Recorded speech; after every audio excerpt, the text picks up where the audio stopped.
Assalamualaikum warahmatullahi wabarakatuh. Kami dari kelompok 2 akan mempresentasikan hasil PPT kami yang berjudul Proses Vulkanisme dan Pengaruhnya Terhadap Kehidupan. Perkenalkan, nama saya Yunan Hasan Basri. Saya Restuya Sarani. Saya Frida Turjana. Saya Novita Maria. Saya Lima Zani. Yang pertama yaitu pengertian. Pengertian dari vulkanisme adalah semua peristiwa yang berhubungan dengan keluarnya magma dari dalam bumi menuju permukaan, yang seringkali menyebabkan letusan gunung berapi. Proses ini terjadi akibat aktivitas magma di dalam perut bumi yang naik melalui rekahan atau celah di kerak bumi hingga mencapai permukaan. Magma yang mencapai permukaan akan berubah nama menjadi larva. Penjelasan lebih lanjut, penyebabnya adalah fenomena ini dipicu oleh aktivitas tektonik yang menciptakan retakan pada kerak bumi, memungkinkan magma naik ke lapisan yang lebih atas atau ke permukaan.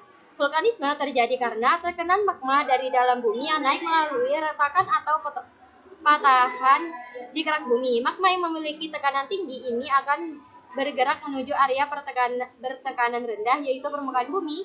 Pergerakan ini dapat menyebabkan dua proses utama, yaitu intrusi magma atau magma tetap di bawah permukaan bumi, atau ekstrusi atau magma keluar ke permukaan sebagai abu dan gas yang sering disebut letusan gunung berapi.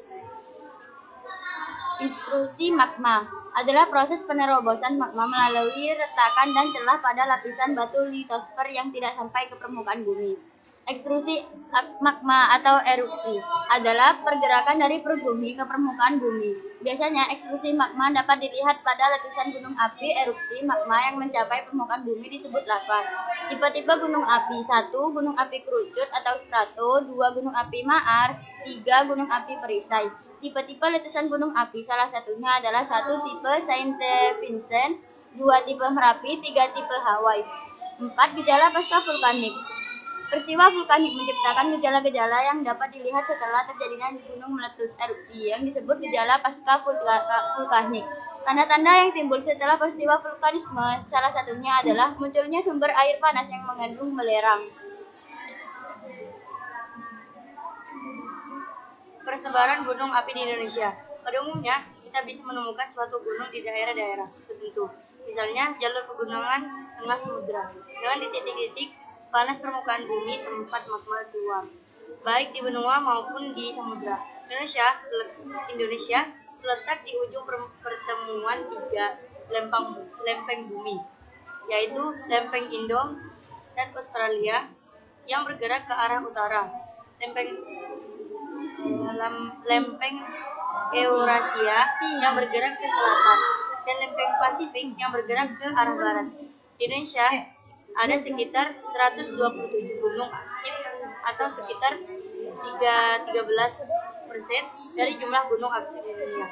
Idealnya, satu gunung api diamati oleh satu peneliti, seperti Jepang. 127 gunung api 127 gunung api tersebut kebanyakan tersebar di Pulau Sumatera, Jawa, dan wilayah Indonesia Timur.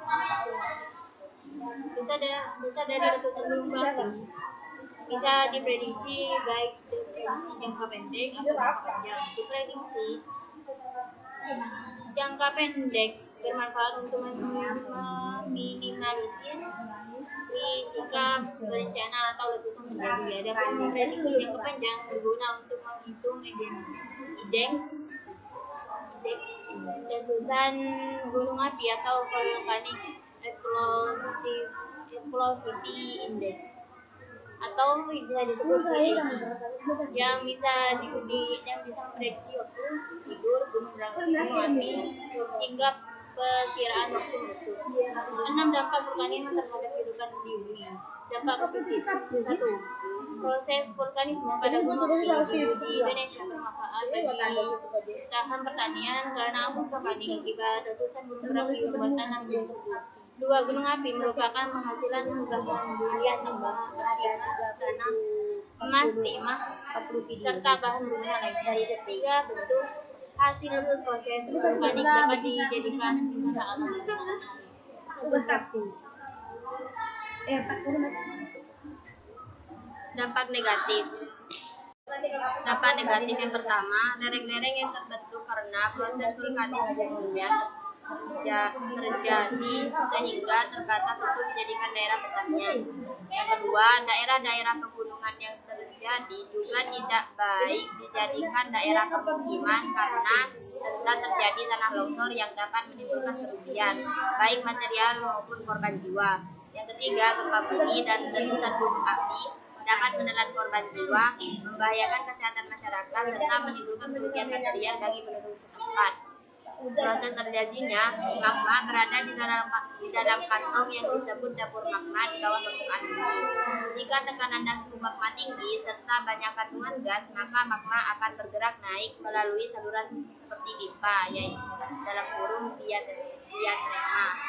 Saat magma mencapai permukaan, ia keluar sebagai lava, gas vulkanik, dan material piroklastik. Baik, kurang lebihnya itu presentasi dari kami. Kurang lebihnya mohon maaf. Wassalamualaikum warahmatullahi wabarakatuh.